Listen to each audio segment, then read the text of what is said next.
እንታይ ኮንዩ ረኺብዋ እንታይ ኮን ረኸባ እታ ዘማሪት ኣምባሳደር ክርስቶስ ብልጽቲ ኣገልጋሊት ካናሪ ዝድምጻ ብዓውታ ዘማሪት ፍጹም ዘይተሓስብ ብንዋይ ብጥሪት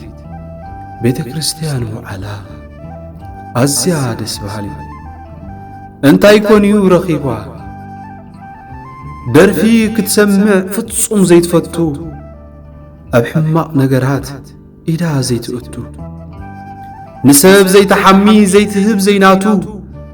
ንድኻታት ረዳኢት ናብ ገዝኣ እትእቱ እንታይ ኮንዩ ረኺብዋ ሎሚ ተሳኢና ኣብ ቤቱ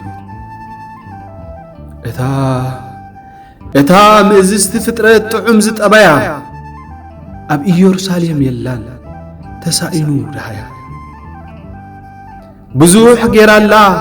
ኣብ ቤቱ ካብ ትሰኣን ኣበይ ኮና ኣቢላ እዛ ለዋህ ጓል ሔዋን በሉስክዱ ለይለይ ኣበይ ንውዓላ ቤታ ገዲፋ ኣብ ባራት ሓዳር ጌራ ሓቆም ድዮም ከምኡ ዝበሉኒ ኣነሰ ኣመንኩን እስኪ ኣርእዩኒ ንኽትሪኣ ፍጹም ዘይትብህጋ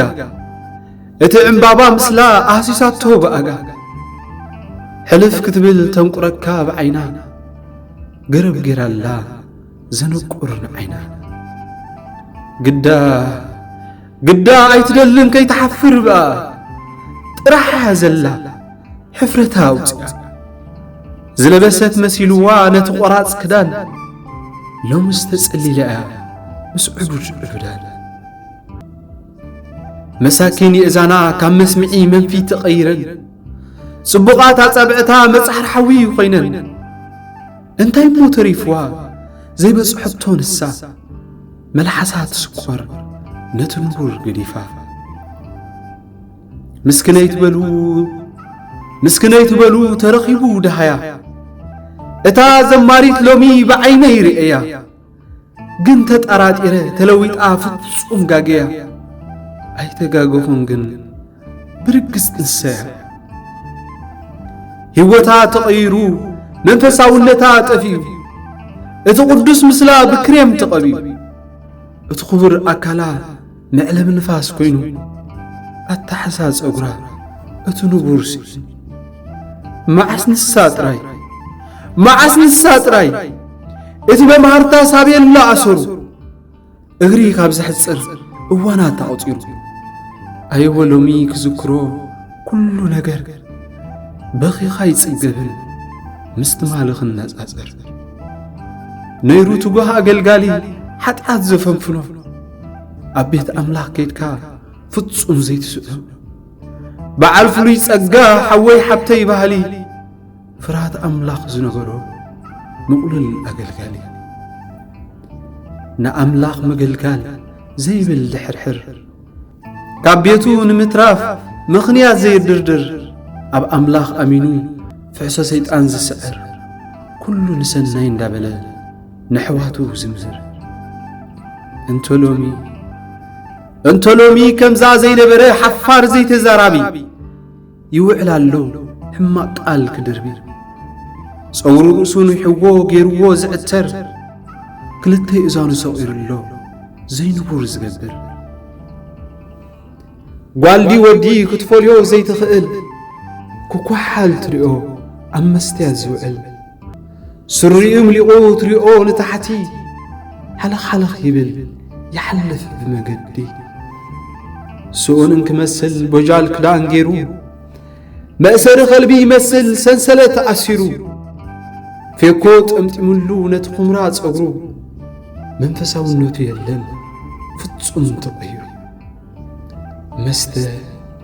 መስተ ግዲ መሲልዎ መግለጺ ስብእና ሰሰኺሩ ይሓድር ኣሎ ኣብ ማእኸል ጐደና ኮይኑላ ሓቂ ዘይዛረብ ሕብእብእ ዝፈቱ ብዘለዎ ዘይዓግብ ዝጥምት ዘይናቱ በሉ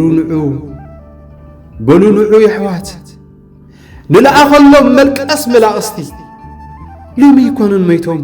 ዓሚ ቅድሚ ዓሚ ዝነቐጸ ቖርቦት ኮይኖም ርሒቖም ካብ ራሕሲ